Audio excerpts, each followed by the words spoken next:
It was a quiet Sunday afternoon when Officer Daniel Morales was finishing his patrol around a small suburban neighborhood. The streets were unusually calm, filled with the laughter of children playing and neighbors tending to their gardens.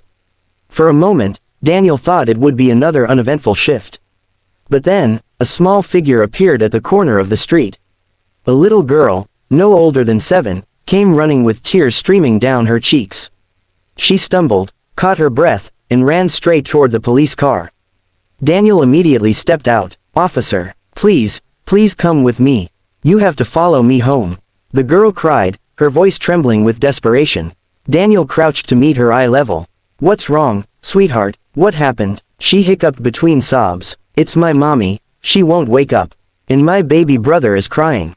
Please help." Without hesitation, Daniel radioed for backup and emergency medical support, then turned to the girl.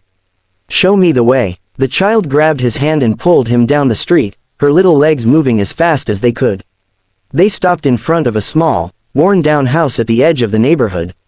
The paint was peeling, the yard unkempt, but none of that mattered in the moment. Inside, Daniel heard the faint, heart-wrenching cries of an infant. The girl pushed the door open and led him in. On a shabby couch lay a young woman, pale and motionless. A baby, no older than a few months, wailed from a crib nearby. "Mommy won't wake up," the girl sobbed, clutching Daniel's arm. Daniel rushed to the woman's side, checking for a pulse. Relief washed over him when he found one, weak but steady. She was unconscious but alive. He quickly reassured the girl, "Your mommy is still here. She just needs help, and help is on the way." Within minutes, paramedics arrived, followed by another patrol car. The medical team carefully lifted the woman onto a stretcher. They explained she had likely collapsed from exhaustion, dehydration, and lack of food. "Single mom," one paramedic muttered softly. "Looks like she hasn't been eating properly, probably making sure her kids had enough." The little girl clutched her baby brother tightly as strangers moved in and out of the house. Her eyes were wide with fear. Daniel knelt beside her again. "You did something very brave today," he said gently. "If you hadn't come to get us, your mommy might not have made it." The girl sniffled and nodded, still holding her brother. "I didn't know what else to do. I just wanted her to wake up." As the ambulance pulled away, Daniel stayed with the children. He noticed the nearly empty fridge, the stack of unpaid bills, and the absence of toys or food. It was clear the little family had been struggling for a long time.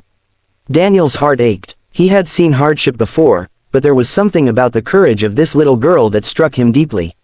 She hadn't thought of herself, only her mother and baby brother.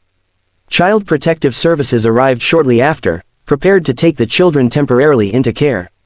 The girl looked up at Daniel with pleading eyes. "Will they let me see mommy again?" Daniel swallowed hard. "Yes, sweetheart, they'll take care of you and your brother until your mommy is better. And I'll make sure you get to see her." The words came from a place deeper than duty. Something in Daniel told him this family needed more than official help, they needed someone to truly care. Over the next few days, Daniel couldn't get the children out of his mind. He visited the hospital where their mother, Emily, was recovering. She was weak but awake, her eyes filled with shame as she admitted she had been skipping meals to keep her children fed after losing her job. "I didn't want anyone to know," she whispered, tears slipping down her face.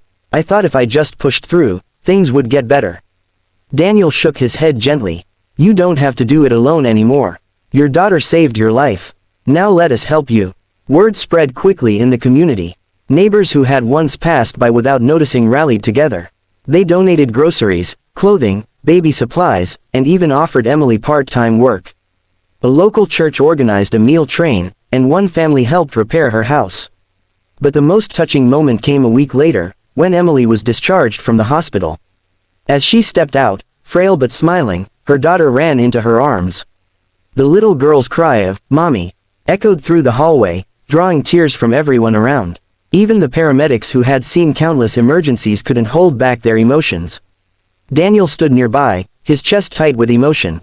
He thought back to that moment when a little girl had tugged on his sleeve, begging him to follow her home. What he found wasn't just a medical emergency, it was a story of resilience, love, and the strength of a child's heart. As Emily hugged both her children, she looked at Daniel with tear-filled eyes. "Thank you for saving us." Daniel shook his head. "No, it wasn't me. It was your daughter. She's the real hero." The little girl blushed, hiding her face in her mother's shoulder. But everyone there knew the truth. Her courage had saved her family. From that day forward, the bond between the police officer and the family only grew.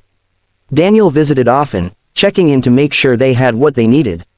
Sometimes he brought his own daughter to play with the little girl. Slowly, the house that had once been filled with despair began to echo with laughter again. The story of the girl who ran to the police spread throughout the town, inspiring countless others. People began to look at their neighbors differently, more aware, more willing to help. And for Emily, the kindness she once feared to ask for became the very thing that lifted her back on her feet. But the most unforgettable part of the story wasn't the rescue itself, it was the love of a child who refused to give up. A little girl, with tears streaming down her cheeks, who ran through the streets crying, "Please follow me home." And because she did, a family was saved.